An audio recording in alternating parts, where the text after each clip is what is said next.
네, 마지막 기회. 오늘 마지막 예배이기 때문에 어떤 주제를 잡을까 그러다가 마지막이라는 단어는 잘 안 쓰는데 이제 1년 중 50여 주 맨 마지막 주일날 예배이기 때문에 마지막이라는 단어를 썼고 기회라는 주제를 설정했습니다. 기독교인들의 영성을 위하여 어떤 생활이 필요하다라고 여러분은 생각하십니까? 고독한 시간이 필요할까요? 고독한 시간. 아니면 사람들과 함께 어울려 있는 시간이 필요할까요? 한번 생각해 보시면 좋겠습니다. 참된 명상가는 고독을 좋아하고 혼자 지내기를 좋아하는 사람들이라고 생각합니다. 그래야 영적으로 더욱 성장할 테니까 말이죠. 그러나 영적인 명상가들은 이렇게 말합니다. 고독 속에서 거룩해지는 사람은 아주 드물다. 혼자서 완전해지는 사람은 드물다는 말입니다. 이것은 최고의 기독교 명상가인 토마스 머튼의 말입니다. 그는 다음과 같은 설명을 이렇게 펴나갑니다. 외롭고 쓸쓸한 고독 속에서 내적 시련을 겪고 견디면서 거룩한 체험을 하는 것은 사실이다. 그러나 그런 체험을 한다고 할지라도 이들은 다른 사람들과 어울려 살면서 다른 사람을 사랑하고 다른 사람을 도와주고 다른 사람과 협력하는 거룩한 성화의 생활을 할 수 없는 약점을 남긴다. 이렇게 설명했습니다. 숨어서 진리를 찾는 사람은 언제나 괴상한 버릇에 굳어져 버릴 위험이 있기 때문이지요. 다른 사람과 함께 어울려 살면서 때로는 창피도 당하고 말이죠. 부끄러움도 당하기도 하고 잘못했을 때 충고도 받기도 하고 또 우리가 깎이기도 하고 다른 사람이 살아가는 모습을 보면서 배우지 못한 것들은 배우지 못한다면 그 사람은 결코 성화의 길을 갈 수가 없는 것입니다. 다시 말하면 혼자 예수를 잘 믿으나 다른 사람들과 어울려서 함께 신앙을 실천하지 못하는 사람은 기필코 좋은 크리스천이라고 말할 수 없습니다. 이런 면에서 주님은 늘 거리의 사람이셨습니다. 이런 면에서 주님은 늘 거리에서 군중 속에서 항상 주님은 사셨습니다. 가끔 혼자 산에 가서 기도하고 가끔 혼자 지내는 시간도 있으셨습니다. 그러나 그 시간은 잠깐이고 또 군중 속에 들어가서 사람들과 함께 지내기 위해서 그런 홀로 있는 시간들을 가졌던 것입니다. 변화산에서 베드로가 너무 황홀하여 영광스러운 주님의 모습과 엘리야와 모세의 모습을 봤습니다. 그때 한 말이 무슨 말이었죠? 집을 우리가 여기다 짓고 여기서 삽시다. 그때 우리 주님이 무답이셨어요. 아무 대답도 하지 아니하시고 말씀도 하지 않으셨어요. 그리고 그 밤에 지나가서 그 다음날 어디로 갔는지 여러분 기억하십니까? 귀신 들린 사람의 집에 간 거예요. 즉 우리가 밤에 기도하고 홀로 있는 영성의 시간을 갖는 것은 어렵고 힘든 사람 속에 들어가서 그들을 섬기고 도와주기 위해서 필요하다는 것입니다. 이것이 참된 영성입니다. 혼자 영성을 추구하는 사람은 사람들 속에서 함께 어울려 사는 법을 배워야 합니다. 이것이 성숙하고 장성한 하나님의 사람입니다. 반대로 고독한 시간이 없이 살아가는 사람도 고독한 시간들을 한두 번쯤은 가지셔야 됩니다. 그래야 서로 아름다워져 가고 멋진 주의 백성들로 변화되어 가기 때문입니다.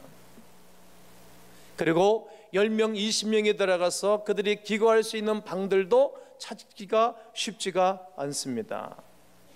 그런데 주님의 말씀을 듣고 물을 길러 나왔던 동이를 이고 가는 여인의 뒤를 졸랑졸랑 따라가 본 제자들은 주님의 말씀대로 6월절 제사를 드릴 방이 완벽하게 준비되어져 있었습니다. 그런 방이 6월절에 다른 사람들에 의하여 예약되지 않았다는 사실도 놀라운 일이고, 뿐만 아니라 그 방이 6월절 만찬을 즐기기에 아주 완벽한 방이었다는 준비된 방인 것에 대해서도 또 놀라울 수밖에 없습니다. 오늘 22장 12절에 보면 그리하면 그가 자리를 마련할 큰 다락방을 보이리니 거기서 준비하라 하시니, 자리를 마련한 다락방이란 말은 탁자와 의자가 다 준비되어져 있어서 음식만 먹으면 만찬을 즐길 수 있다는 말입니다. 그러니까 이 방은 예수님과 제자들이 만찬을 먹을 수 있도록 모든 것이 준비되어져 있는 방이었습니다. 아주 놀랍지 않습니까? 늘 하나님의 일은 이런 것입니다. 하나님의 백성들을 위하여 준비된 여호와 일의 모든 은혜가 있는 것입니다.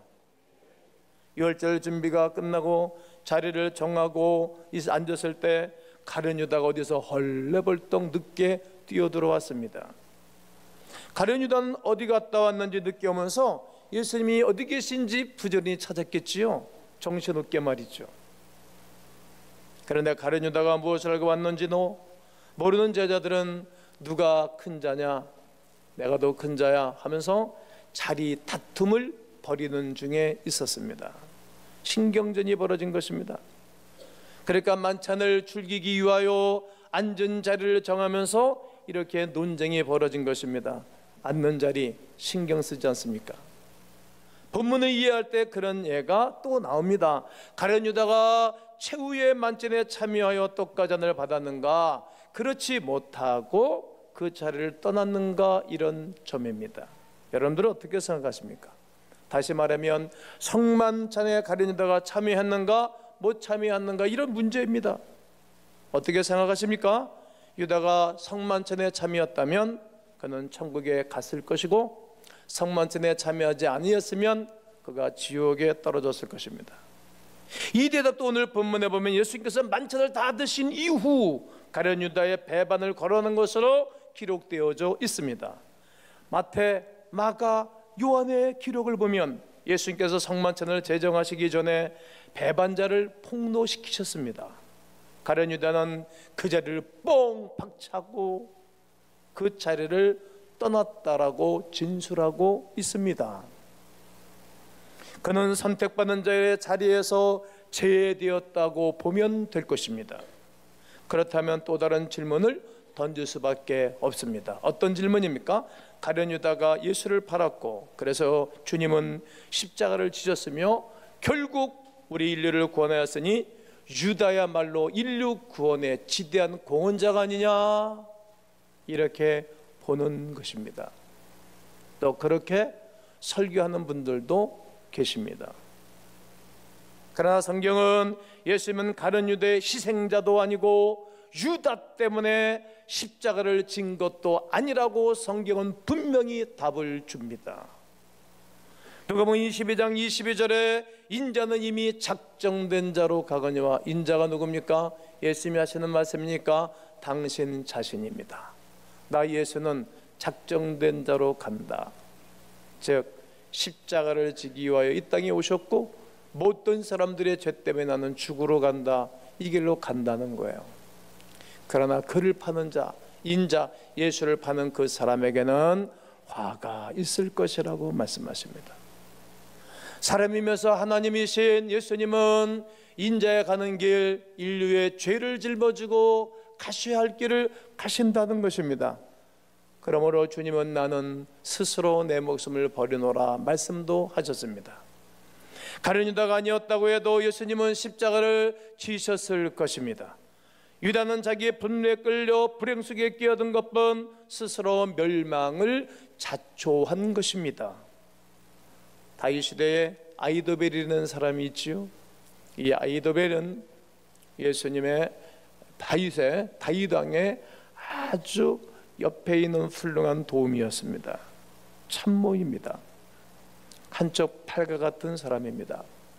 청와대의 임아무개 비서실장처럼, 그리고 대변인처럼 말이죠. 오랫동안 다윗과 한 상에 앉아 음식을 먹었습니다. 의논을 했습니다. 중요한 일이 있을 때마다 머리를 맞대고 은은했던 아주 좋은 참모였습니다. 그런데 아히도벨은 압살롬이 왕으로 스스로 등극을 했고, 그리고 예루살렘을 장악하자 생각이 순식간에 바뀌었습니다. 주권을 버리고 새로운 주권을 따르겠다는 말이지요. 기회주의자입니다. 실용적인 사람입니다. 다윗이 지쳐 있으니 이제 이때가 기회입니다. 그리고 군사 2만 명을 나에게 붙여주면 내가 다윗을 죽이고 당신을 왕으로 등급시키고 그리고 주군으로 모시겠습니다. 그때 압살롬이 아히도벨의 말대로 군사 2만 명을 내어줬으면 그때 다윗은 끝났습니다. 이야, 놀랍습니다. 이 아히도벨의 배반을 놓고 다윗은 이렇게 탄식합니다. 시편 55편 12절로 15절이 아히도벨이 배신을 했을 때에 그때 상황을 들어서 이 시를 쓴 시입니다. 어떻게 쓰는가 보십시오. 나를 책망하는 자는 원수가 아니라 원수일진데, 원수가 아니라 원수지 내가 참았으리라. 나를 대하여 자기를 높이는 자는 나를 미워하는 자가 아니라 미워하는 자일진데, 자기를 왕인 자기를 높여야지 어떻게 신하가 자기를 높이겠어요? 내가 미워할 자인데 내가 그를 피하여 숨었으리라. 아들과 아들 압살롬과 아히도벨 때문에 피하여 숨어버린 것입니다. 그는 곧 너로다. 나의 동료, 나의 친구의 나의 가까운 전우로다. 그러니까 항상 다윗이 아히도벨과 함께 계획하고 회의를 하고 귀한 일을 진행했다. 우리가 같이 재미있게 의논도 하며 14절에서 우리 무리와 함께하여 하나님의 집 안에서 다녔도다. 신앙도 좋았던 거예요. 아히도벨이 한때 믿음도 좋았던 거예요. 그러니까 성전에서 함께 거니면서 믿음의 얘기도 하고 정치 얘기도 하고 앞으로 미래에 대한 얘기도 하고 뭐 그런 얘기도 했겠죠. 내가 여보게 은퇴를 하고 나면 나 이렇게 살 것에 그럼 도와줄게. 뭐 여러 가지 일을 계획을 다 한 거예요. 그러니까 다윗 속을 다 하는 거예요. 다윗 왕의 속을 다 하는 사람이 아히도벨이었습니다. 그런데 순식간에 마음이 변질한 것입니다. 15절에 뭐라고 말합니까? 사망이 갑자기 그들에게 임하여, 사망이 갑자기 임했다는 거예요. 산채로 세월에 내려갈지어다. 그러면서 다윗은 지난 날을 기록하면서 아히도벨은 마침내 자기 고향으로 도망가서 목을 매달아 죽습니다. 누가는 이 누가복음 22장에 오늘 본문을 기록할 때 누가는 구약 성경을 알았으니까 아마 이 본문을 유다에 대해서 기록할 때에 아히도벨을 연상하면서 이 본문을 기록했을 것입니다. 누가는 가룟 유다를 아히도벨에 비유하고 있는 것입니다. 사람은 배반을 했을 때 원망하고 분노를 일으키죠. 그러나 예수님은 가룟 유다에 대하여 원망하거나 그러고 저주하거나 아무런 말을 하지를 않으십니다. 도리 인간적으로 그를 불쌍히 여겼고 마지막 돌이킬 수 있는, 회개할 수 있는 기회를 주시고 계십니다. 자녀들이 누가 높은 자리에 앉을 것인가를 놓고 다툼을 벌이고 있을 때 예수님은 그를 자기의 윈편에 앉히셨습니다. 굉장한 대답이 아니겠습니까? 그를 끝까지 사랑하셨기 때문입니다. 그를 회개시켜 새로운 길을 가게 하고 하나님의 사람으로 인간답게 살아가게 하기 위하여 예수님은 그를 당신 옆에 윈편에 앉히십니다. 배려했던 이유는 오직 하나, 그가 변하기를 위해서. 그런데 우리가 이스라엘에서 음식을 먹을 때 그들의 관심에 의하면 예수님이 윈쪽으로 비스듬히 앉으신 거예요. 유다가 옆에 있고 이렇게 앞으로 몸을 내밀었으니까, 내니까 이렇게 내밀었으니까 예수님이 비스듬히 했으니까는 눈과 눈이 마주쳐고 얼굴이 가까워졌습니다. 그리고 예수님의 귀는 가룟 유다의 심장 소리를 들었을 것입니다. 오늘 21절과 22절에 그러나 보라 나를 파는 자의 손이 나와 함께 상위에 있도다. 그리고 인자는 이미 작정된 자로 가거니와 나를 파는 자는 그에게 화가 있을 것이다. 제자 중 하나가 마귀의 도구로 전락한 것이 얼마나 안타까운 일입니까? 또 얼마나 불쌍한 일입니까? 그보다도 유다가 진행하고 있는 일이 얼마나 비열한 짓입니까? 할 일이 없어서 자기 스승을 팔아먹습니까? 그동안 받은 게 얼마나 많은데, 그동안 받은 사랑이 얼마나 많은데,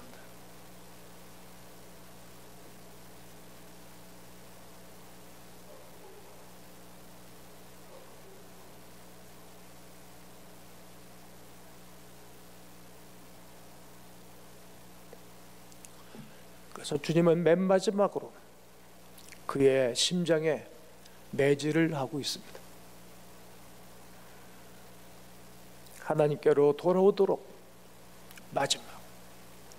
마지막 기회를 주고 있는 것입니다. 그러나 그의 양심이 이미 변질되어 아무 일도 없었다는 듯이 그 자리를 박차고 서서히 사라져 버렸습니다. 사단에게 잡힌 사람은 회개하기가 어렵습니다. 도대체 돌이킬 줄을 모르는 것입니다. 사단을 이길 힘이 그 속에 이미 다 방전되고 없기 때문입니다. 주님이 주시는 충격에도 끄떡없이 저항하는 사람에게는 소망이 없습니다. 가룟 유다가 떠난 자리에 주님과 11 제자만이 덩그러니 남아 있습니다. 자리가 좀 허전하고 써먹써먹하고 제자들은 어리둥절했을 것입니다. 제가 수없는 모임을 하고 그리고 많은 사람들 만날 때 자리를 어렵게 하는 사람들이 있습니다. 정말 힘들죠. 베드로가 고백한 말씀이 기억나요. 똑같이 욕할 수도 없고 똑같이 화낼 수도 없고 똑같이 시비 걸 수도 없고 맞대어 욕하지 아니하셨던 예수님처럼 참는 것 외에, 이해시키고 말하는 것 위에 무슨 말을 더 하겠습니까? 1년 동안 살면서 집에서나 교회에서나 사회에서 여러분 분위기 써먹하게 한 적이 있지 않습니까? 그런 사람들이 있어요. 분위기 다 망치는 사람들이 있어요. 돌이키셔야 됩니다. 오늘 이 설교를 듣고 마지막 기회입니다. 마지막까지 주님은 유다가 돌이키고 변화되기를 원하셨던 것입니다. 이때 주님은 잔을 들고 유월절 만찬을 시작하시는 것입니다. 먼저 잔을 들고 그 다음에 식사를 하고 또 잔을 나눴습니다. 유대인들은 유월절에 제일 먼저 잔을 들고 이렇게 말하는 것입니다. 여호와 하나님께서 우리의 쓴 잔을 해결해 주셨습니다. 따라해 보십시오. 여호와께서 우리의 쓴 잔을 해결해 주셨습니다. 자, 여러분은 어떻게 여러분 한 번밖에 안 하는 겁니까? 다시 해보겠습니다. 여호와께서 우리의 쓴 잔을 해결해 주셨습니다. 이제 남은 고난은 누가 책임지겠습니까? 이렇게 외치는 거야. 지금도 유대인들은 휘당해서 만찬을 할 때, 성찬을 뜰 때 그렇게 하는 거예요. 여호와께서 우리에게 쓴 잔을 해결해 주셨습니다. 이제 남은 고난 누가 책임지겠습니까? 이월절 포도주를 들면서 예수님은 자신의 죽음이 이 유월절에 이루어질 것을 암시해 주셨습니다. 유월절이 하나님 나라에서 이루어질 때까지 나는 다시는 유월절 음식을 먹지 않을 것이다. 유월절 음식을 안 먹는다는 거예요. 이것이 마지막 유월절이고 너희와 나는 하나님 나라에서 다시 만나서 만찬을 들 것이다. 이처럼 잔을 들고 신앙 고백한 후에 유월절 만찬을 시작하신 것입니다. 기도하고 떡을 뗍니다. 그만큼 떡은 행복을 주는 것입니다. 그런데 이 떡을 찢으면서 주님은 새로운 떡의 의미를 재창조하셨습니다.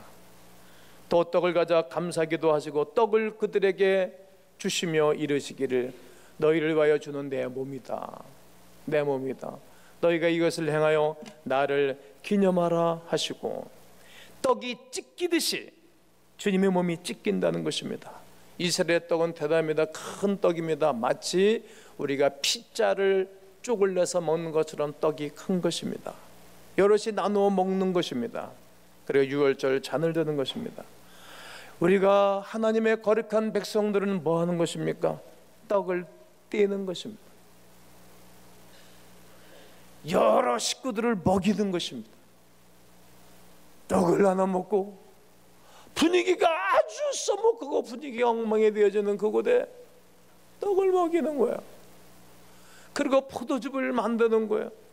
포도즙이 만들 때까지 포도즙 틀에 포도를 집어넣어가지고 물 한 방울까지 다 짜서, 그리고 그 방울을 다 담아놓으면 자연 발효가 되어집니다. 주님은 우리를 위하여 물과 피를 다 쏟으시면서 쥐어짜듯이 흘려 우리 죄를 속량할 것을 말씀하시면서 잔을 내어주시는 것입니다. 이 잔은 내 피로 세우는 새 언약이라고 말씀하시는 것입니다. 예수님의 만찬을 거절하는 유다는 거절합니다. 그가 사단의 꼬임에 빠져 스승을 배반했다고 해서 그 책임이 사단에게 있는 것이 아닙니다. 결국 사단의 꾀임을 받고 결단을 받아들인 자기 자신에게 있는 것입니다. 누구 탓을 하겠습니까? 다른 사람 탓하면 아니 되는 것입니다. 그 행동도 책임도 본인이 져야 할 일입니다. 우리가 범죄하였을 때 그 책임을 그 누구에게도 전가할 수 없습니다. 친구를 잘못 만났다고요? 왜 그러세요? 왜 그러세요? 다른 사람도 좋은 사람 얼마나 많이 있어요. 좋지 않은 아내를 만나서 그렇다고요? 아니에요. 그 사람을 향하여 주님의 사랑이 부족해서 그런 것 아니겠어요? 좋지 않은 남편을 만나서 내가 이렇게 망가졌다고요? 그렇지 않아요. 하나님의 아들 예수 그리스도를 만나면 모두를 변화시키는 것입니다. 가련유다는 그런 입장에서 보게 되어지면 어떤 이유로도 구제받을 수 없는 사람이 되었습니다. 여러분, 죄는 악착같이 아주 더러운 것입니다. 제일 더러운 것이 죄입니다. 자, 목회하면서 교만과 음란은 제일 무섭더라. 안 떨어져. 혼나야 돼. 그래서 집안에 환란이 오고 어려움이 오는 거예요. 휘세 확 허일의 바람이 분다고 눈물을 흘리며 그때 회개하며 깨닫는 거예요. 죄는 이처럼 악랄해요. 끈끈해요. 떨어지지를 않습니다. 우리 몸속에 피 속에 암처럼 붙어서 좀처럼 떨어지지 않는 존재입니다. 이것은 주님의 몸과 피를 상징하는 십자가로만 고통과 죽음으로서 제거할 수가 있는 것입니다. 다른 것으로는 이 죄가 제거되지 않습니다. 그러나 주님의 용서를 통해서 구원받은 우리들도 또 다른 떡 예수의 살과 또 다른 포도주를 통해서만이 새로워지는 것입니다. 내가 찢겨야 하고 나눠줘야 됩니다. 이것이 성숙한 제자의 삶입니다. 성도 여러분, 우리 주님은 항상 언제든지 기회를 주십니다. 오늘이 여러분들에게 좋은 기회가 되기를 권면합니다. 이 기회를 놓치면 예수님도 도울 수 있는 방법이 없습니다. 성도 여러분, 혹 돌이켜야 할 것들이 있다면 오늘 돌이키시죠. 2018년도 살면서, 가정에서, 사회생활을 하면서, 회사에서, 또 직장에서, 또 교회 안에서, 소그룹에서 여러분 불편한 것들이 있으십니까? 그러면 하루밖에 안 남았어요. 찾으세요. 가세요. 그리고 문자도 날리세요. 톡도 날리세요. 식사 함께 하세요. 사람의 행복은 여러분 옆에 있는 분들과 좋은 거예요. 그래야 행복해. 화목하셔야 돼요. 기회를 주신 거예요.